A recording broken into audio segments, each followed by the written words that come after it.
युगल चरण में वंदना, शरणागत प्रतिपाल। ब्रह्मानंद पयोध्य श्रीपद सतगुरु दीन दयाल। अज्ञान तिमिर मिट जात है, अहंकार भज जात।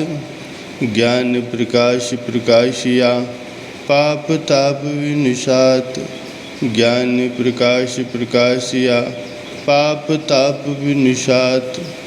प्यारे सज्जनों, इस कुदरत की रचना में हर एक वस्तु के दो पहलू हैं। यदि एक पहलू पर नज़र डाली जाए तो दूसरा पहलू भी उसका अवश्य ही दृष्टिगोचर होता है। एक वस्तु नित्य है तो दूसरी अनित्य है, एक सत्य है तो दूसरी असत्य है, एक स्थायी है तो दूसरी अस्थायी है, सुख है तो दुख है। ये द्वंद्वमय संसार के चक्र हैं। इसी प्रकार भक्ति के साथ माया की रचना कर मनुष्य मात्र को उस परम पिता परमात्मा ने कर्ता धर्ता बना दिया। कर्ता धर्ता का प्राय ये है कि मनुष्य जो चाहे कर्म कर सकता है, जैसा वह अपनी बुद्धि से सोचे वैसा बन सकता है। ये दोनों पहलुओं का स्वामी है। महापुरुषों के वचन है, हमा चीज़ें बका फानी, मोयसर अंध बदर गाहस। चश्म बीना बका खाहन, फना खाहन जाहिलहा। इस संसार में नित्य अनित्य, अमर नश्वर दोनों चीज़ें हैं। ज्ञानी और बुद्धिमान पुरुष सत्य और नित्य वस्तु के ग्राहक होते हैं तथा ज्ञानी जीव नश्वर और अनित्य वस्तुओं को चाहते हैं। कारण कि नश्वर और अनित्य वस्तुएं बाह्य रूप से ज़्यादा लुभावनी और मायावी चकाचौंध से मोहित करती हैं। अनित्य और असत्य वस्तुएं थोड़े समय के लिए इंसान को सुख पहुंचाती हैं। ये सुख सदैव स्थिर नहीं रहता, क्योंकि ये चीज़ें ही नाशवान हैं। अमर और नित्य वस्तुएं इंसान को शाश्वत सुख प्रदान करती हैं, क्योंकि सत्य अजर अमर और सदा रहने वाला है। महापुरुष जीवों को दिखाते हैं कि स्वयं विचार करो कि हमें किससे प्रेम करना चाहिए, किसके लिए इंसान को निरंतर परिश्रम करना चाहिए। एक और नश्वर मिथ्या और बिछुड़ जाने वाली चीज़ें हैं, तो दूसरी ओर स्थायी सत्य और परलोक तक साथ निभाने वाली वस्तुएं हैं। जो वस्तु सत्य है, हमेशा साथ रहे, कभी अलग न हो, उसका सुख भी स्थायी होगा। दूसरी ओर नश्वर और अस्थायी जब बिछुड़ेंगी तो निश्चय ही दुख देंगी। तो हमें किस वस्तु की चाहना करना चाहिए? संसार का जितना पसारा है उसमें दुनियादार दुनियाई वस्तुओं को ही अपना मानता है। मोह ममता मेरी मेरी ने उसकी बुद्धि पर पर्दा डाल दिया है और वो इन्हीं क्षणिक वस्तुओं को ही सत्य मान रहा है। सत्य को सत्य और मिथ्या को मिथ्या परखने का विचार महापुरुषों की संगत के सिवाय अन्य कहीं नहीं मिलता। वे पथ सुझाते हैं कि सांसारिक सभी वस्तुएं नाशवान हैं, असत्य हैं। तो फिर सत्य क्या है? कबीर आदि शाकिये कोटि ग्रंथ कर जान, नाम सत्य जग झूठ है, सुरति शब्द पहचान। महापुरुषों ने इस आदि पंक्ति में ही निर्णय करके बतला दिया है कि सत्य क्या है।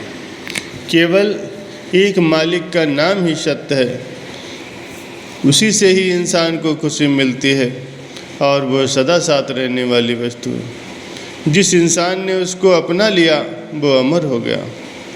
सत्य वस्तु को ग्रहण कर उसे सच्चे सुख को प्राप्त कर लिया। यही एक सच्ची चीज मालिक का नाम है। से सब मिथ्या है। इस मानुष देह में भी सत्य असत्य दोनों छिपे हुए हैं। इसके शरीर के अंदर जो सत्य वस्तु छिपी हुई है उसका इसे ज्ञान नहीं है। उसको जानने के लिए कभी प्रयत्न ही नहीं किया। यदि इसे सत्य का पता चल जाता तो मिथ्या वस्तुओं के लुभावे में वो नहीं आता।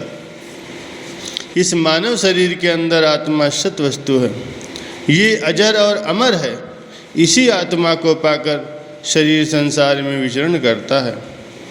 ये शरीर आत्मा से ही चलता फिरता है, परंतु होता यह है कि आत्मा की पहचान न होने से ये स्वयं को शरीर समझ रहा है। आत्मा जब शरीर से प्रयाण कर गई, बाहर निकल गई, तो शरीर मिट्टी की ढेरी बन के रह जाता है। फिर चाहे कोई इसको ज़मीन में दबा दे, चाहे आग लगा दे या पानी में बहा दे, इसकी कोई कीमत नहीं होती। संसार में आने का प्रयोजन है, यदि महापुरुषों की संगत में नाम और भक्ति की कमाई करेगा तो संसार में अपना लक्ष्य सिद्ध कर लेगा, वरना न जाने कितने जन्मों से, कितने युगों से इस प्रकार से भटकता रहा है और भटकता रहेगा। जन्म जन्म भटकत रहो, जहि अवसर के हेत, शु अवसर है पाइयो, अब क्यों भयो अचेत। मानुष देही बहुत दुर्लभ है। पहले भी कई जन्मों में ये रूह भटकती आ रही है, लेकिन ये अब स्वर्णिम अवसर मिला है। यदि इस देही को पा करके कार्य को सिद्ध नहीं किया तो पुनः फिर कब करेगा। मानुष देही मिली है, महापुरुषों की संगत का संयोग मिल गया है।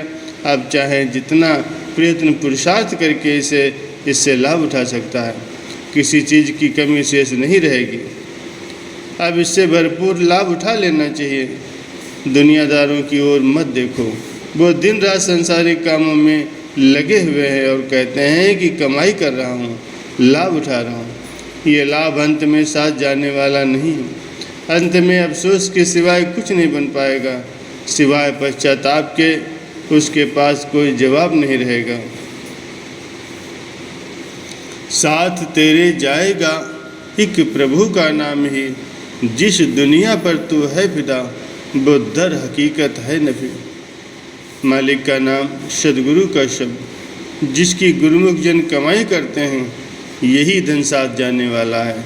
एक एक पल, एक एक श्वास में भक्ति की कमाई की पूंजी बनती जाती है, सरमाया इकट्ठा होता है और पूरे का पूरा समय सफल बनता है। जब अंत समय जाते हैं तो खुशी खुशी जाते हैं, साथ में सच्ची कमाई ले जाते हैं, मालिक की दरगाह में शुक्र हासिल करते हैं, अपना जीवन सार्थक बना लेते हैं। जिनी नाम ध्याया गए मशकत घाल, नानक ते मुख उजले केती छूटी नाल। जिन्होंने मालिक के नाम की कमाई की, भक्ति की, नाम सुमिरन में अपने चित्त को दिया, निष्काम सेवा में अपने तन को लगाया, वे हमेशा हमेशा के लिए जन्म मरण के चक्र से आज़ाद हो गए। उन्हें इस कैद से छुटकारा मिल गया। मालिक की दरगाह में इज्जत मिली। सांसों को लेखे में लगाने से कितने ही मृत्यु दंडों से बच गया। इसे पता नहीं है कि पहले कितने लाख मृत्यु का ग्रास बन चुका है। यदि भजन भक्ति अब भी नहीं की तो फिर से उन्हीं नीच योनियों में भटकना पड़ेगा जिनसे वो निकल के आया है। 184 भ्रमतिया दुर्लभ जन्म पाइयो, नानक नाम संभाल तू शो दिन नेड़ाइयो। पहले भी 84 लाख योनियों के चक्कर में युगों युगों तक भटकता रहा है। अब भी यदि नाम की संभाल नहीं की, ईश्वर का भजन नहीं किया तो फिर से वही 84 में जाना पड़ेगा।